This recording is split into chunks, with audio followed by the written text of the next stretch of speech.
Hi everyone, I'm Alex Rosenfeld, founder of Freshwater Investments, and this is Coffee with a T-Bird podcast. I sit down with fellow T-Birds who are making an impact in business, leadership, and entrepreneurship. Each episode features conversations that explore the pivotal moments, personal motivations, and lessons learned on their journeys.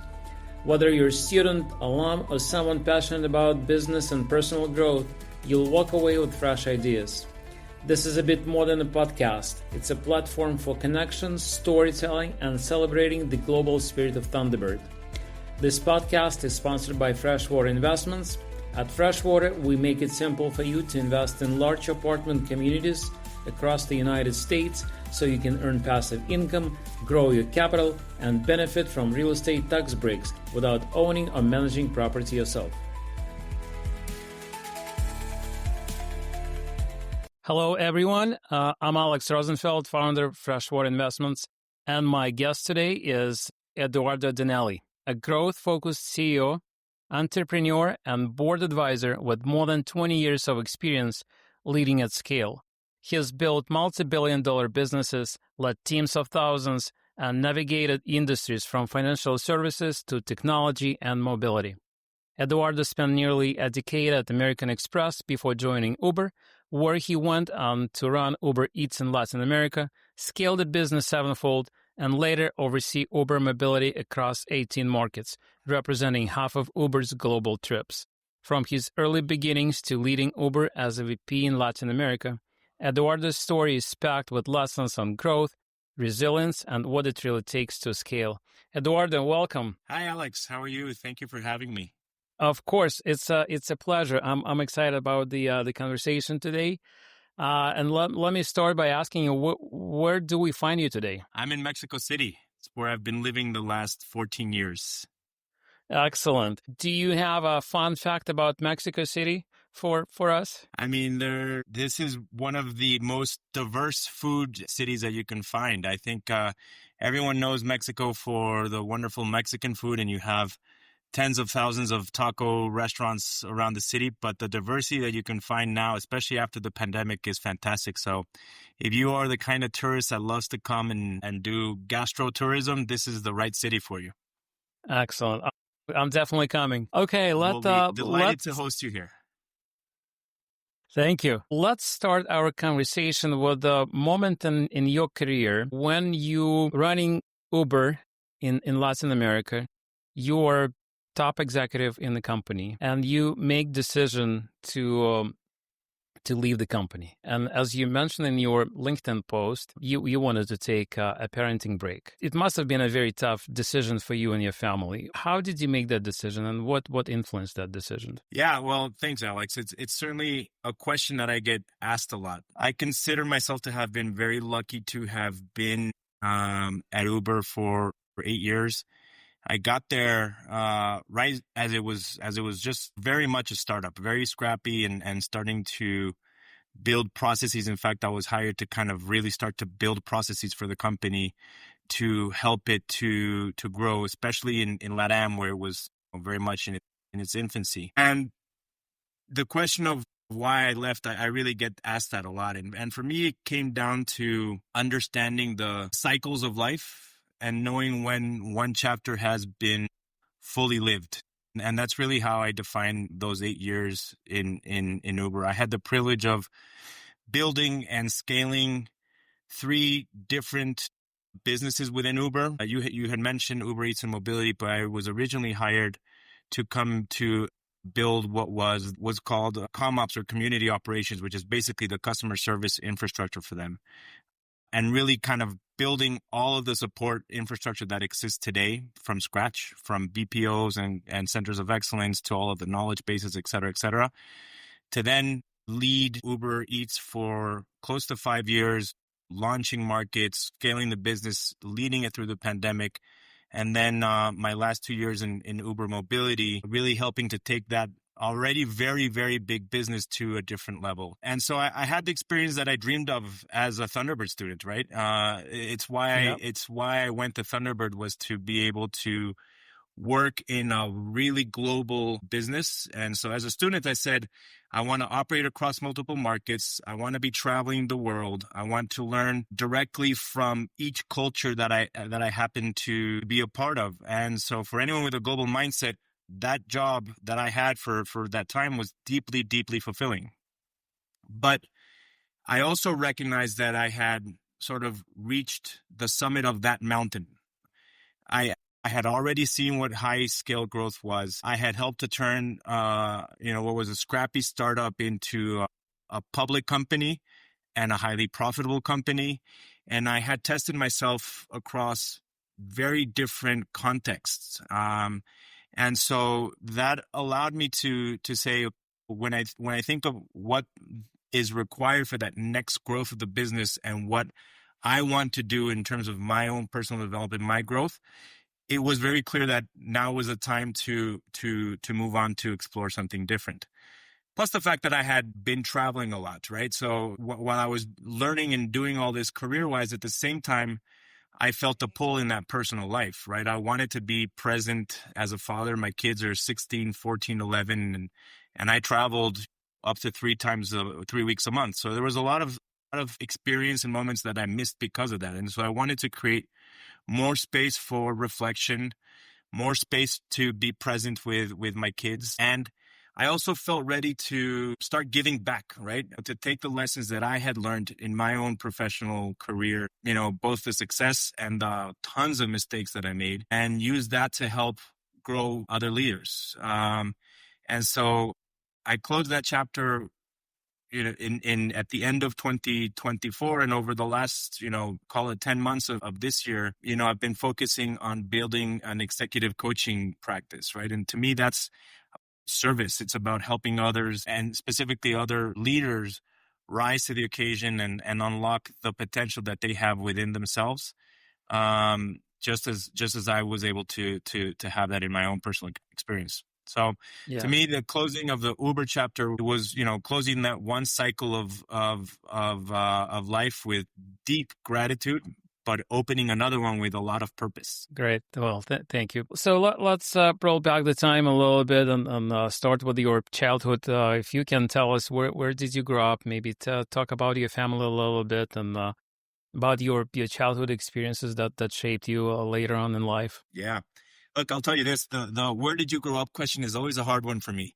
But I think a lot of T-Birds will resonate with that because, by the time I was a teenager, I had already lived in 6 different countries. My dad's job required us to move, everywhere between 3 and 4 years. So, where did I grow up or where am I from is always a hard thing for me to answer. But so what are those 6 countries? So I was born in Colombia, and then I moved to Spain and then to Mexico. Then I moved from Mexico to the U.S., to Connecticut, and then to Brazil, and then back to Mexico. And then with Thunderbird, I also went and spent part of a year in Thunderbird in Arsham. So I was able to mix and add a different country there as well. And so, yeah, so that certainly was tough growing up and having to kind of relocate and start over every 3-4 years. And change schools at the same time, right? And make new friends. Schools, you got to make friends. You have to sometimes learn languages. So all of that was difficult. But honestly, I think that's what allowed me to grow up and kind of really feel comfortable with change, right? And in part, it's also to, look for people that don't fit squarely in a box, right? That are different, that have a different perspective to how they see the world. So it was great kind of growing up with that bit of a background. Yeah. And who were the biggest influences in your early years, like family members or mentors? Yeah.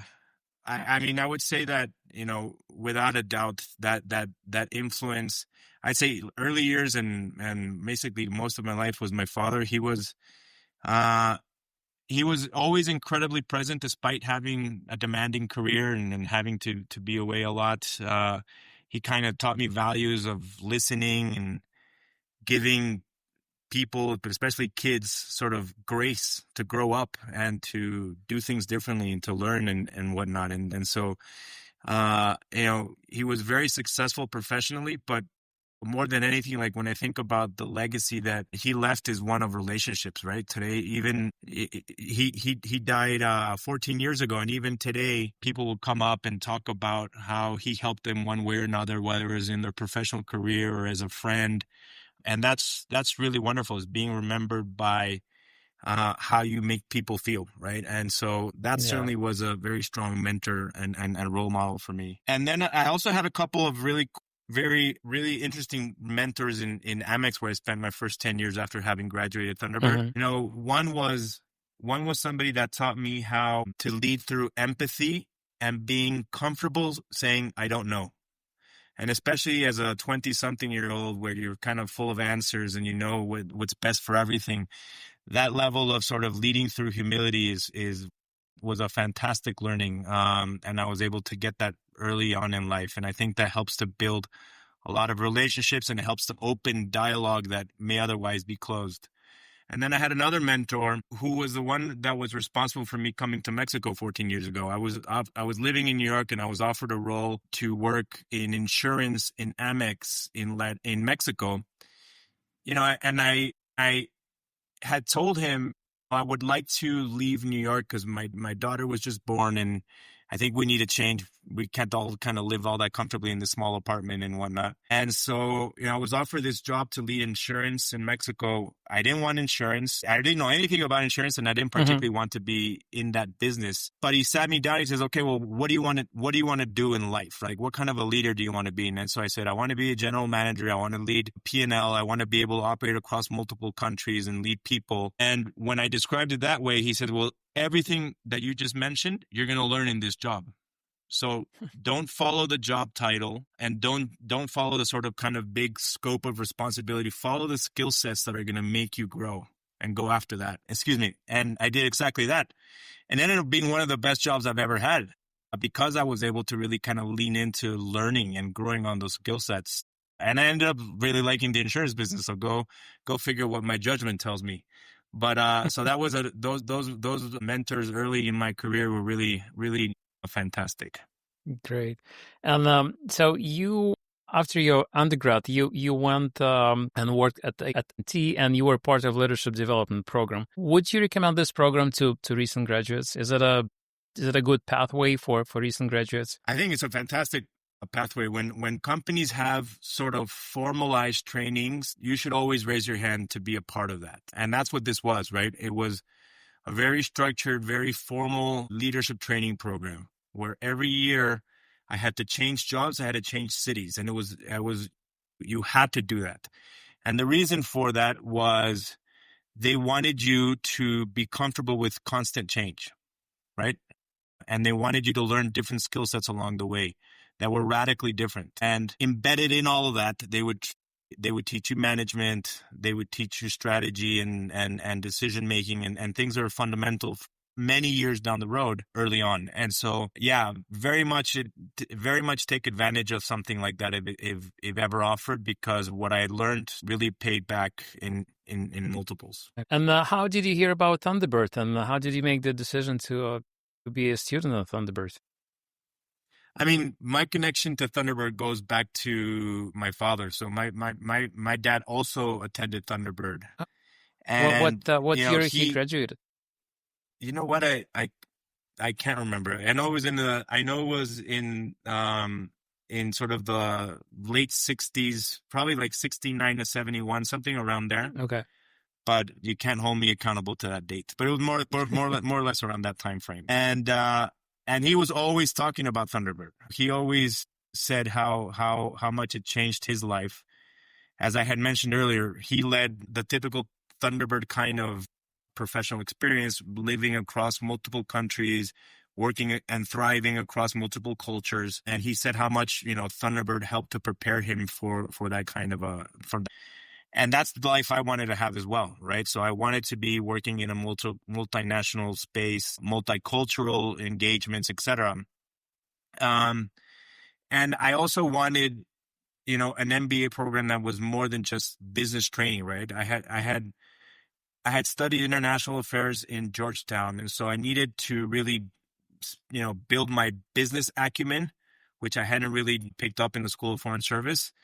So I knew I wanted that, but when I started to look at sort of traditional MBA programs, it just didn't fit as cleanly as what I was looking for. I was looking for something beyond just the academics, to the kind of student mix that really would help me to get diverse perspectives and learn from others as much as I was learning from professors. And so that's what I found in Thunderbird for sure.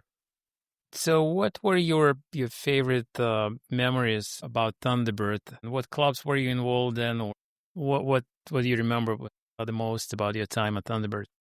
Yeah, my 2 years in Thunderbird were fantastic. First of all, because I was able to spread them out across Phoenix and Archamps in France, and just the ability to be able to combine those two very different experiences was really fantastic. I met my closest friends from just day one of orientation. In fact, with one of them, with Jose Miguel, we met, I think, the first day, and he became my roommate by day 3. So it was a cool experience just to meet so many different people. For me, FORAD, the finance class, was fantastic. I don't know if they still teach that in Thunderbird, but what a transformative class in terms of figuring out finance and all of the sort of deep technical elements of finance mixed with strategy and how to optimize for resources, etc.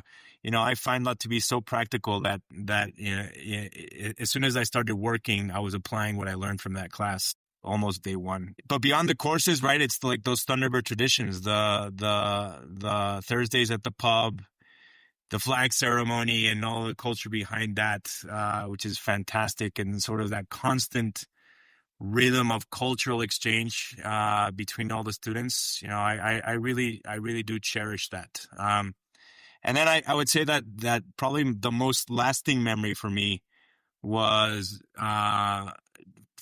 graduation. Not just because we graduated, but because my dad actually gave the commencement speech. And to me, I had nominated him. I think my first week at Thunderbird, I sent through a nomination for him as a commencement speaker, not knowing if that would work, but I just wrote a letter to the president of Thunderbird telling him, what an amazing person my father was, as I just told you, right? And the kind of impact that he left for me as a leader. And he was chosen. And fortunately for me, he was chosen the year that both you and I graduated. So it was lucky for me to have experienced that as a student and as a graduating student, to have my dad come and give that speech. And I pick up that speech every year or so and kind of just reread it, because those lessons that he left are still vibrating even today. That's fantastic. What did he say when he learned that you wrote that letter? Well, I never told him I wrote the letter until after he gave the speech. I didn't want to. Well, what did he say then? But he started to cry, and I actually showed him the letter, because he and I have always had a very special relationship. But when you actually see it on paper and kind of, I guess what he told me is like, it's always easy for us as parents to tell their kids how proud we are of them, but we don't necessarily hear it the other way around. See, you're making me emotional now, but having him say that and just see the pride that I had in him was special. That's a special story, and thank you so much for sharing it. I'm almost there emotional with you. So let's keep going. So your first job after graduation, how did you land it, and how did it go? Well, Thunderbird Career Services. So it was as straightforward as that. I went to work at Amex after graduating, but in fact, Amex had hired me as an intern the summer before. So I went and I interned them. I was originally hired to do an internship in Phoenix. And for some reason, they ended up sending me to Greensboro, North Carolina instead. So I spent the summer there. And then from that, they hired me to go work out of their New York office, which is their headquarters after graduating. So I was fortunate enough to go and work in their customer success department, which is kind of Amex's bread and butter. So lucky for me to have, started in customer service with one of the leading companies of customer service and really customer culture. And then you spent about 10 years with Amex, and you finished in Mexico. What were the biggest lessons from your career with Amex? Yeah, I think, look, as I even mentioned just now, the American Express culture is all about customer service. And that's kind of left a deep learning for me. I remember even as I started as an intern, I started as an intern in their in as I mentioned, in Greensboro, which was one of their service centers. And I would have people from the New York marketing team fly into Greensboro and spend, a couple of days just listening to calls. That's all they would do. They would listen to calls, they would take notes, and it was all about learning from customers. What was the insights that they were giving to the agents? What were the complaints? What were the pain points? How were they using the product? What were they using it for? And how could they engage a bit more directly with customers? They would take all that back and go back and change terms and conditions or change marketing, value proposition, et cetera, to make sure that the product was the best it could be. And it was that constant iteration. I had mentioned that I moved to Mexico to run their insurance business. And that's another perfect example, right? I got here and I discovered that insurance, just like anywhere in the world, but really felt here in Mexico, people don't buy insurance products. It's a highly underpenetrated product because customers don't trust them. They don't trust the insurance companies. They don't trust that they will be paid if needed. If Amex is a customer-centric brand that values service above everything else, we couldn't be partnering with anyone that has the connotation of lack of trust. And so I was, allowed to create a center of excellence, basically our own servicing department, to do all of the claims management. So we brought it all in-house away from the insurance carriers. We continue to partner with them, but all the servicing was now through Amex. And so that way, if claims weren't being paid, we knew why. We were able to reduce abandonment rate of claims. We were able to go from 2 weeks payment to 2 days and really kind of change that overall customer experience. So by the end of it, our insurance products were selling themselves, not because the product was actually fantastic, but because people were telling others, hey, these guys pay and I got paid and this was what happened and this is how Amex came through. And it's all about putting the customer front and center and building around them. And that's the lesson that I learned from Amex my 10 years there. That's fantastic lesson. So after Amex, you started your insurance startup, and you ran it for a few years. And on Brave Commerce podcast, you mentioned that it eventually failed, but you were able to use kind of lessons from that experience to use in your Uber career. What were those experiences, and how did you kind of took that failure and converted it into a successful Uber career? Look, I had the entrepreneurial bug, and so I left Amex wanting to really dive into that, and I was able and fortunate to partner with an existing brokerage here in Mexico that had a lot of corporate brokerage insurance experience. And I wanted to build the consumer side of it through Affinity Insurance. But it didn't work. A lot of the things that I had told you around lack of customer trust and the cumbersome processes that existed within the insurance carrier, I could fix that on the Amex side. I couldn't fix it when I was on my own. And so that really didn't allow me to because it required a lot of resources and capital, or any other more than anything because the carriers are happy enough to give up their control of their processes to somebody like American Express that has an experienced brand and recognition and even negotiating power for it.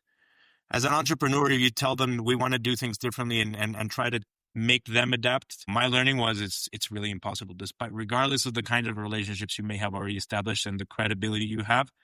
Trying to get a giant to change is difficult. And so while I think I was able to find and build good products and good partnerships to do that, it still didn't change the back end process of the failure in the value chain around creating trust from a customer's perspective in how insurance carriers pay out. So it ended up not working a lot because of that, and just because there was only so much cash flow, and the B2B to C kind of relationship, the B2B part is just slow, right? In its ability to kind of launch. And so we were running out of cash, and we weren't getting the traction, or I wasn't getting the traction that I thought was necessary to really make this as successful as was required. And so, yeah, it was extremely painful at the time to walk away from that. But in hindsight, it was a fantastic experience. I wouldn't walk back those 3 years because it taught me a lot of humility, right? Of being able to say this isn't working out, and testing out different things, and having open conversations with your business partners about how things are moving forward, being much more transparent. Those are all critical muscles to build. But there were a couple of others, right? Just execution discipline, and just how important it is to have sound processes that can be repeated and seen throughout time, but that you can actually measure consistently and track that to your strategy. I think that was a big learning. And then the absolute focus on unit economics and understanding how each transaction builds on the next, and how to control your costs while trying to get leverage on growth. Fundamental learnings that I then took to manage sort of the early days of thriving in the Uber chaos, which felt very much like a startup that I was just leaving behind. So let's dive in into your Uber career. You spent there 8 years. You work in several businesses. Maybe we can start with your Uber Eats journey, where you scaled that business dramatically. Yeah. So maybe I'll just walk it a second back, because I sort of had 3 phases, right? The first one, as I had mentioned, I came in to kind of run their customer support infrastructure. Funny enough, the early days of Uber, all employees had to do customer tickets at night. It was, after they did their day job, they then had to sit down and solve all the customer tickets or interactions that were coming through. And that was really very much by design, right? So our founder, Travis Kalanick, what he did was he wanted to make sure that all of the employees were feeling the customer pain points, and using that to continuously improve the products that Uber was launching and scaling at the time. And it allowed for a huge... And sorry, just to interrupt you for a second. Your customers were riders or drivers or delivery? Both. Yeah. Okay. Yeah, in those early days, it was prior to Eats, but yeah, it was both. And there might have been even a little bit of Eats at the very beginning with engagement with restaurants or couriers or eaters. But yeah, you would manage both sides of the marketplace. And it was great to have a lot of customer empathy, but it obviously wasn't scalable, right? As the business continued to grow, we went from hundreds of tickets to thousands to millions, right? And so there was just no way that we could have people working all hours of the night to do this. So I was brought in to establish all of that in LatAm. So build a BPO network to have agents resolve the sort of like high frequent types of tickets. Then we had to build center of excellence for the very complicated types of interactions. So whether there was some kind of vehicle accident or even as bad as a fatality, right? And so all of that, how do you build and train agents to deal with those kinds of interactions? So all that support infrastructure from scratch, which was absolutely fascinating to have established it and build a team internally to go and do that. A lot of that was just going back to my Amex days on having established that know-how from the beginning. Can you remember any like silly complaints that you saw on a daily basis? Oh, I mean, I think you'd be surprised at the stuff that people leave in cars, from the basic things as, I left my cell phone behind to I left a baby. And how do you solve for that and tell the driver you have to turn around because there's a screaming child in the back that somebody left behind? So it's, you have to kind of think of all of the crazy things and build processes to help agents make real-time decisions on things as critical as that. Wow, thank you. So that was fun. And then they asked me to move on to Uber Eats. And in Eats, we expanded very aggressively across LatAm. So I think we launched at our peak, we were operating in 14 markets. I think we were able to launch 9 in 1 year. So my first year of being there was kind of really about continuing launching and growing that as aggressively as we could, because we knew that there was a first mover advantage and that mattered. We had seen it in Mexico where we had that advantage. We didn't have it in a market like Brazil. And the difference between one and the other was night and day. And so we knew it was important to launch and get there quickly. So how do you launch a country? Like, can you just walk us through that process on a high level? Yeah. So the first thing you have to do is start building those relationships with restaurants. So think about, we have enterprise relationships with Starbucks, McDonald's, etc. Having them and saying, hey, we now tell us your key markets and where you want to be operating was extremely helpful, so that we could use those as an entry point into a market. But you need to build out that mix, right? You have to, every time you open your app and you create a session, you need your enterprise accounts, you need those sort of big local favorites. And then you have to have the SMBs, right? The ones that are very close to you, fast delivery to the things that, you're used to eating in your neighborhoods. So building those restaurant relationships is fundamental to be able to launch a market. Then you got to build a supply. So you have to have enough couriers that are going to be available to do the pickups. And you have to have a mix of couriers, right? Because you have to think about 4-wheel vehicles for longer distances, cars. And we used a lot of the early supply from the mobility team to be able to launch that. But at least in LatAm, most of the people that are driving on the mobility side do not like doing deliveries as well. So we used them at the beginning, but we then had to build out our own dedicated supply. And you have to build it out with 4-wheel vehicles for longer distance, motorcycles to be able to kind of deal with a lot of the cities that have hills or difficult geographies, and then bicycles to lower the sort of entry cost for couriers to come in and start to operate. So with those sort of 3 supply types, you're then ready to go out and market to build an eater community. On the Uber Eats side, it was fortunate for us that we already had an established mobility business. So we were able to cross-sell as a sort of our first entry point into that.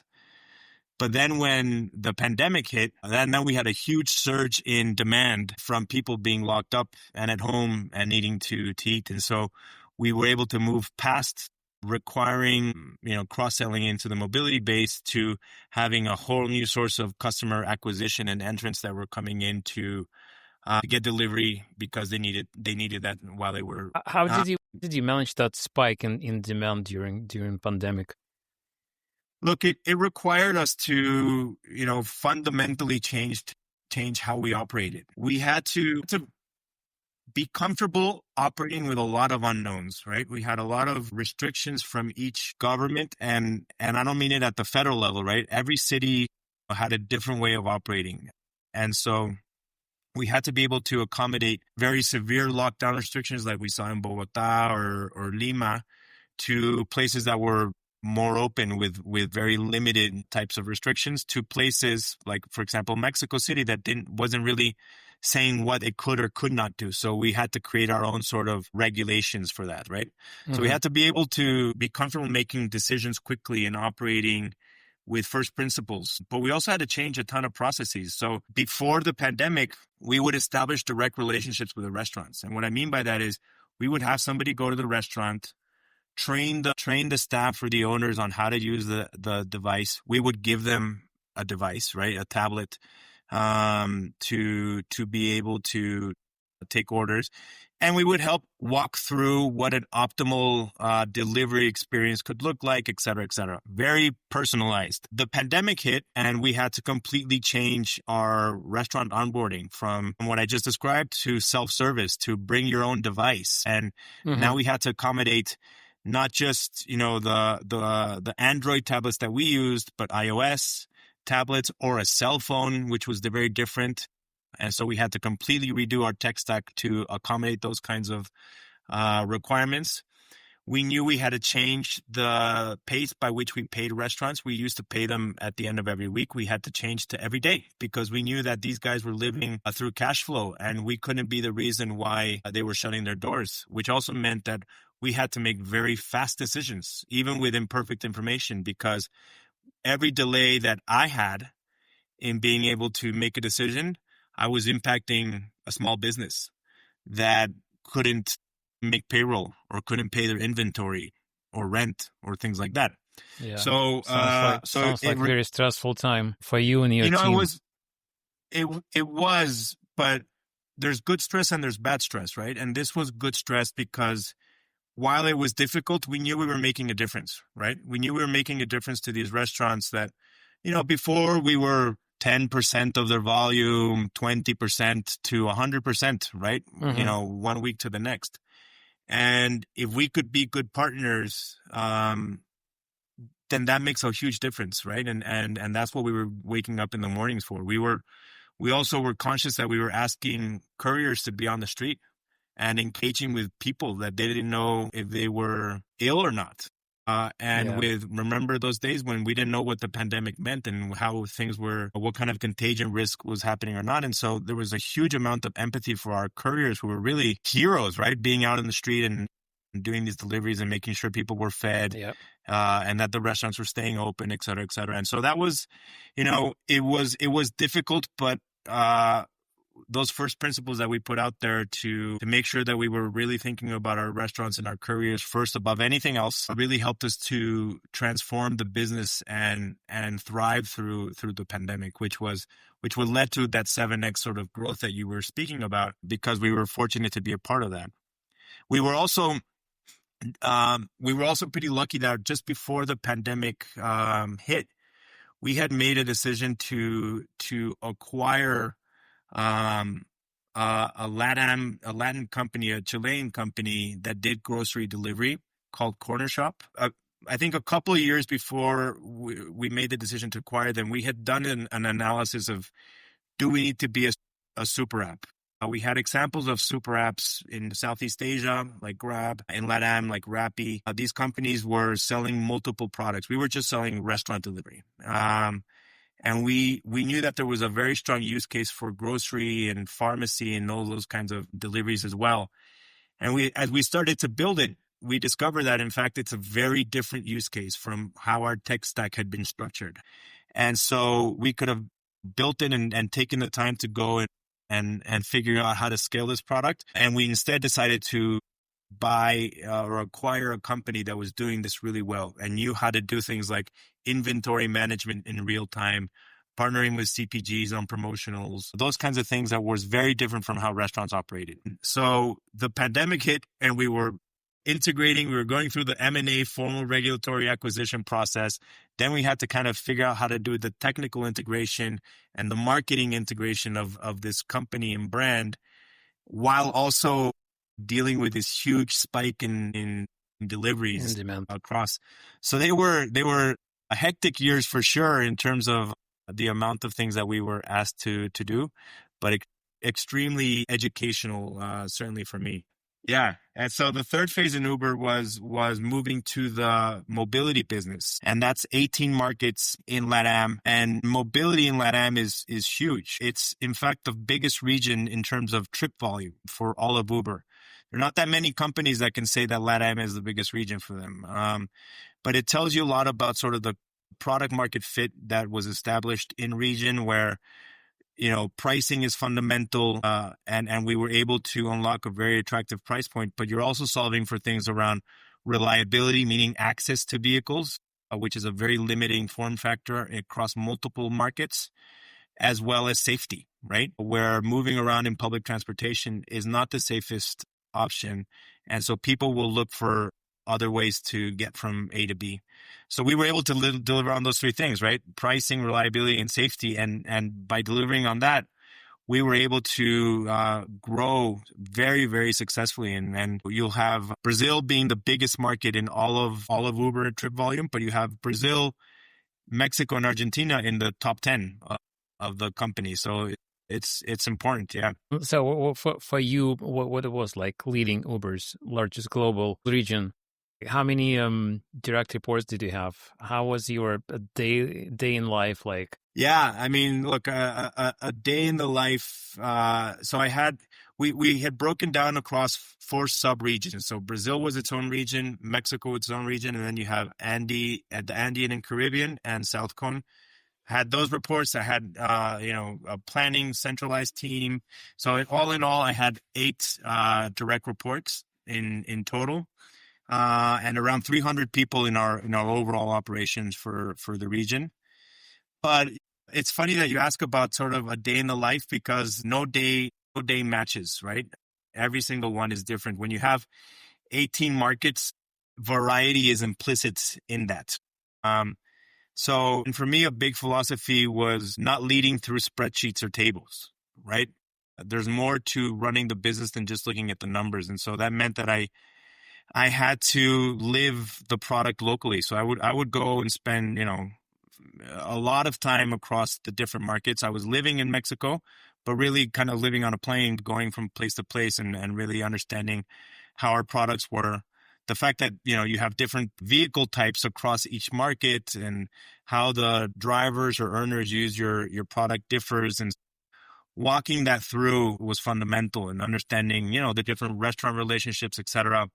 All of that was important in understanding how we work. So a big part of my role was that. And then there was another big part, which was more internally focused, was taking all of those insights that I was picking up when I would do my market visits and bringing that back to our tech partners and helping them to see, some of the attributes that I just spoke to you around reliability or safety, etc., how they are being interpreted. What happens in Brazil is different from what's happening in New York or San Francisco, which is where most of our tech staff is. And so having them understand the product and making more of that information available to them was important. So there was a lot of that sort of balance, internal and external. And then the last thing externally was also managing with policy, right?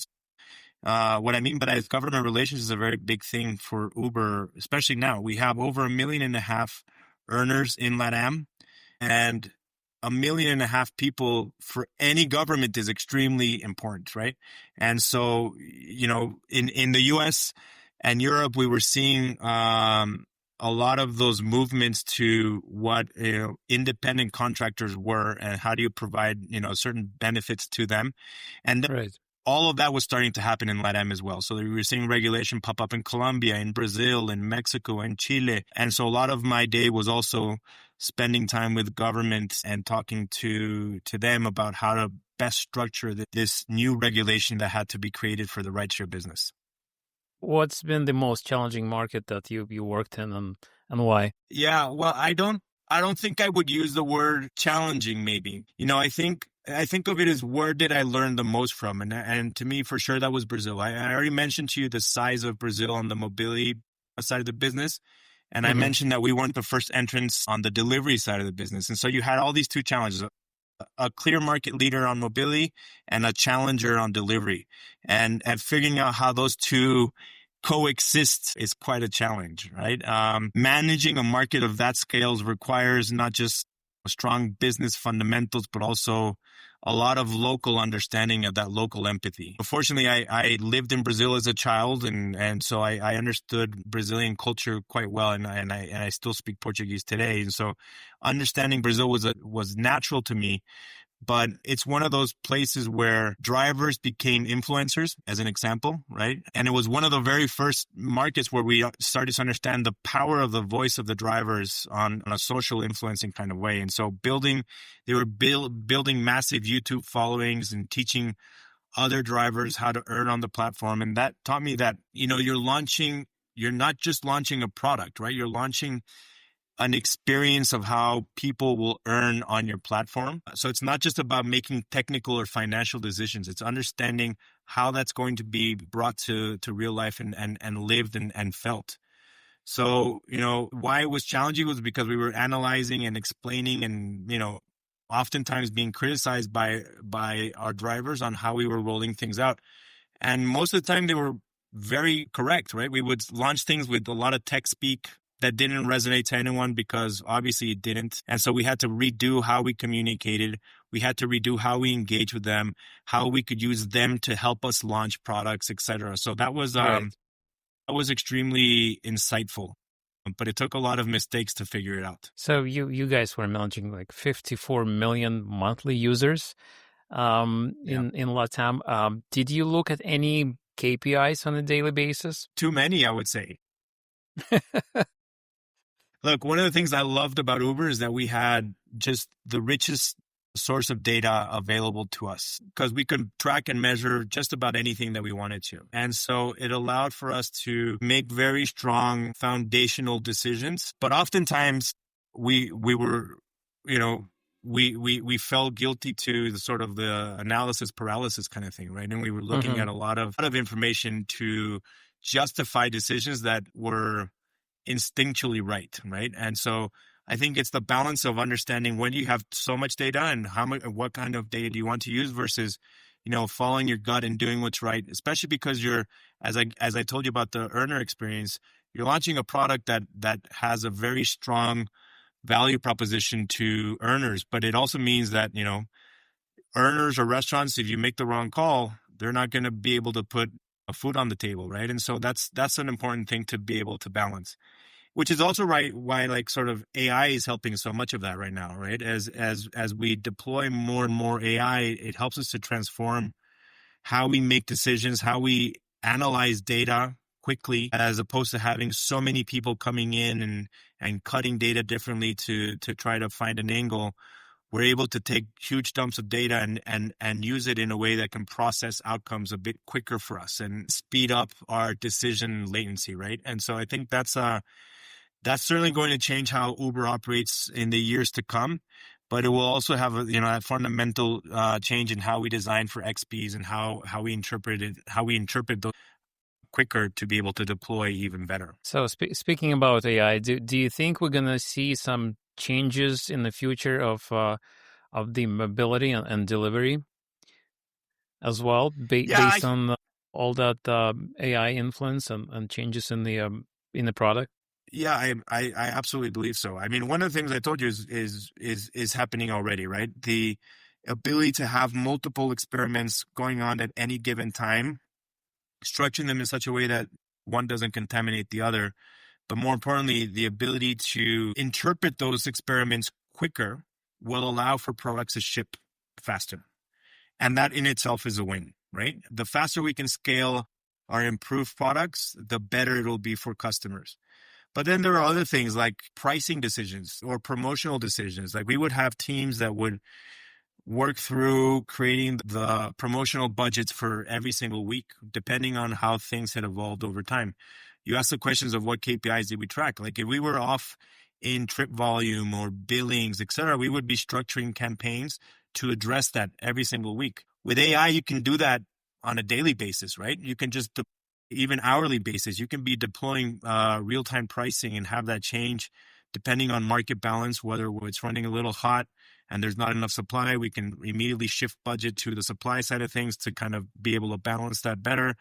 If it's a little bit slow, we can shift that budget and try different pricing techniques, even on an hourly basis and even on a neighborhood basis, et cetera. So you'll have the ability to deploy much quicker and really be able to balance those marketplace needs in a much more effective way. Okay, let's move on and talk about your experience serving on different boards. You served on multiple boards, including HSBC Mexico, Uber Pagas, and Cornershop. What do you believe makes an effective board member? Yeah, a good question. I think, look, certainly it's understanding the difference between what you are as a board member versus an executive, an operating executive. Those are two very different things, right? And so it probably took me a while to discern between the two. But now I would say that, an effective board member has to live in two worlds, which I think is governance and strategy. Government means ensuring discipline, things like risk management and compliance and capital allocation. Those are things that a board has to be holding, the CEO and the C-suite very accountable to, because on the day-to-day basis of operating, which is why I call out the difference, you have to make trade-offs. And sometimes you're making those trade-offs real time, and they might make sense or they might not. And the board has to hold that accountability consistently. So I think that's extremely important. But then you also have strategy, and that means being a true partner to the CEO and the rest of the executive team, because a good board should be looking around the corner and anticipate those risks that are coming, and also be able to see the opportunities and help steer direction that way.